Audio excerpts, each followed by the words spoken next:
Le Conseil des ministres, en sa séance du mercredi 21 septembre 2022, a décidé du paiement dû aux personnes affectées par le projet d'aménagement d'un périmètre de 80 hectares à Togbin et de l'indemnisation des personnes affectées par les travaux de réalisation d'un carrefour giratoire à l'entrée principale de la zone économique spéciale de Glodjik et d'aménagement d'un deuxième accès à partir du carrefour de l'arrondissement de Tango-Djevier. Cette actualité a été au cœur du Ça se discute de ce jeudi 22 septembre. Cette décision, elle est salutaire.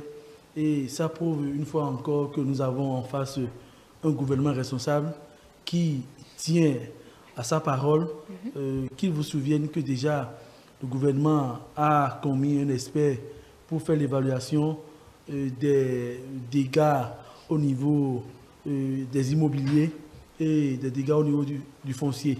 Et déjà, la population qui se retrouvait dans l'emprise concernée a été déjà recensée.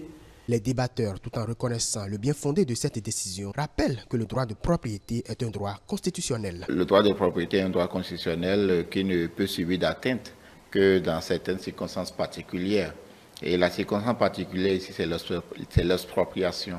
Lorsqu'il y a une cause d'utilité publique, les pouvoirs publics peuvent procéder à l'expropriation des immeubles. Et, comment dire, cela est soumis à condition contre juste et préalable dédommagement.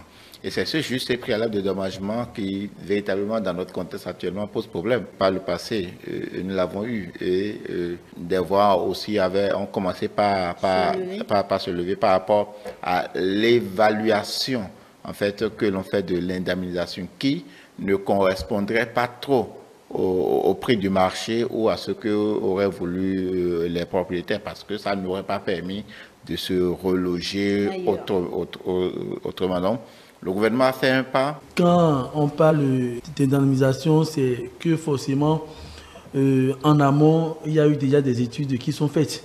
Et parlant de relations humaines, peut-être les présumés propriétaires peuvent évaluer la construction ou leur bien à un certain montant, mais l'évaluation qui sera faite peut être inférieure. Mais dans tous les cas, je pense que la fibre patriotique, quand on parle de Togbin, on parle de boulodrome, jamais le Bénin n'a cette infrastructure sportive et nous parlons du Coupe du Monde. Une Coupe du Monde, nous savons le nombre de personnes que ça draine.